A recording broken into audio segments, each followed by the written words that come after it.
भोजन खाने से पहले बोली जाने वाली वाणी का सरलार्थ। वाणी एक, गरीब सुख देना दुख मिटना, ताजा राखे तन, सुरते तीसो खुश किए नमस्कार तो है अन्न। सरलार्थ, अन्न का सत्कार किया है कि है अन्न देव। आपके खाने से भूख का दुख दूर होता है, सुख प्राप्त होता है और भोजन से प्राणी का शरीर ताजा तथा फुर्तीला होता है। आपका गुण भूख का दुख समाप्त करना तथा सुखी करके शरीर को ऊर्जा देकर फुर्तीला बनाना है। जिस समय मैंने यानी संत गरीबदास जी ने नाथों का भ्रम निवारण करने के लिए उस समय उपस्थित हुए 33 करोड़ देवताओं तथा 9 नाथों को भंडारा दिया तो आप यानी अन्नदेव जी की कृपा से ही संभव हो सका। आपने उन 33 करोड़ देवताओं को प्रसन्न किया है अन्नदेव। आपको मेरा नमस्कार है। वाणी दो, अन्न जल साहिब रूप है, शुद्ध्या त्रिषा जाए, चारों युग प्रवान है, आत्म भोग लगाए। सरलार्थ, संत गरीबदास जी ने अन्न तथा जल की स्तुति की है। कहा है कि अन्न तथा जल परमात्मा साहेब का स्वरूप है, क्योंकि प्रत्येक पदार्थ तथा प्राणी में परमेश्वर की शक्ति ही कार्य कर रही है। पदार्थ में जो आत्मा को सुख देने का अंश परमेश्वर का ही है, इसलिए अन्न तथा जल परमात्मा का रूप कहकर महिमा की है। जैसे प्यास या भूख से प्राण निकलने वाले हों, उस समय भूखे को अन्न तथा प्यासे को जल मिल जाए तो अन्न जल ने प्राणों की रक्षा करके परमात्मा जैसा कार्य कर दिया। इसलिए कहा है कि है अन्न तथा जल। आप परमात्मा स्वरूप है। आपके सेवन से क्षुधा यानी भूख, त्रसा यानी प्यास समाप्त हो जाती है। चारों युगों में प्रमाण है कि जीवात्मा आपका भोग लगाती है अर्थात सेवन करती है। वाणी तीन, जो अपने सो ओर के एके पीड़ पिछान, भूखिया भोजन देत है, पहुँचेगे प्रवान। सरलार्थ, मानव को धर्म की प्रेरणा देते हुए संत गरीबदास जी ने कहा है कि जैसे आपको भूख या प्यास लगी हो, उस समय आपको कैसा लगता है, कैसा संकट सामने होता है, उस समय आप जी को कोई भोजन या पानी खिला पिला दे तो आपको कितनी खुशी होगी। इसलिए बताया है कि जैसा कष्ट आपको था वैसा ही अन्य भूखे प्यासे को हुआ जानकर भोजन पानी अवश्य खिलाना पिलाना चाहिए। इससे आध्यात्मिक व भौतिक दोनों लाभ मिलते हैं। जो भूखों को भोजन तथा प्यासे को जल देते हैं वे प्रवान अर्थात आध्यात्म की अंतिम मंजिल तक पहुँचेंगे, अर्थात उनकी साधना प्रवान चढ़ेगी यानी सफल होगी। राबिया की कथा। एक राबिया नाम की मुसलमान बहन थी। उसकी आयु लगभग 50 वर्ष की हुई तो अपने पति से आज्ञा लेकर हज करने के लिए मक्का को पैदल रवाना हुई। कुछ यात्रा करने के पश्चात उसे एक कुआं दिखाई दिया। उस कुएं के पास एक कुतिया बहुत प्यासी खड़ी थी। राबिया को देखकर वो कुतिया उसकी ओर गई, फिर कुएं की ओर गई। कुतिया के बच्चे थे जिनकी आंखें भी नहीं खुली थी।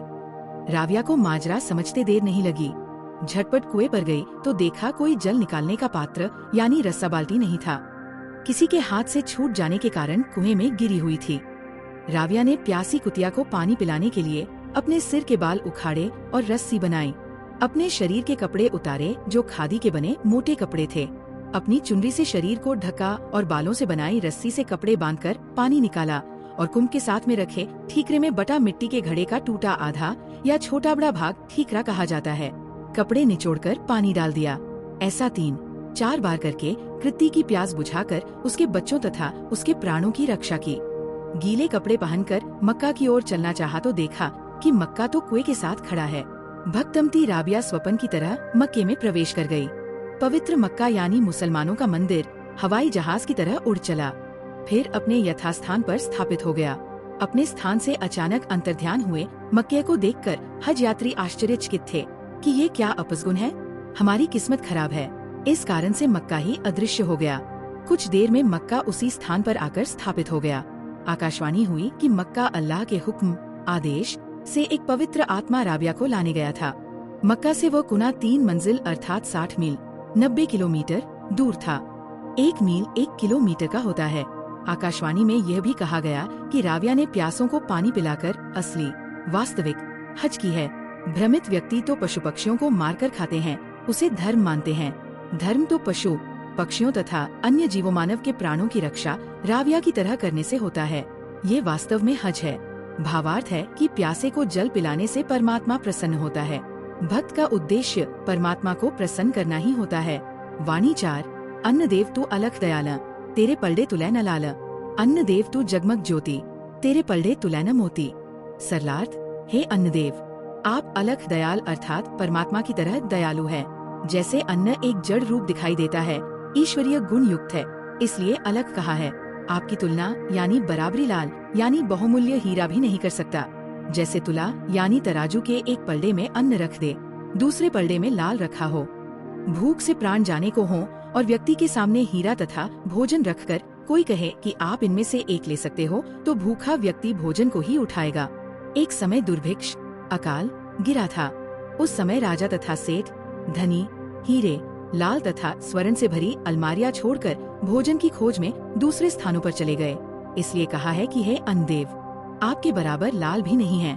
आपसे ही संसार जगमगा रहा है। आप ही जीव को जीवन रूपी ज्योति प्रदान करते हो। आपके समान मोती भी नहीं है। वाणी 5 वैरागर किस काम न आवे, अन्न देव तू सब मन भावे। वैरागर है पत्थर भारी, अन्न देव तू आप मुरारी।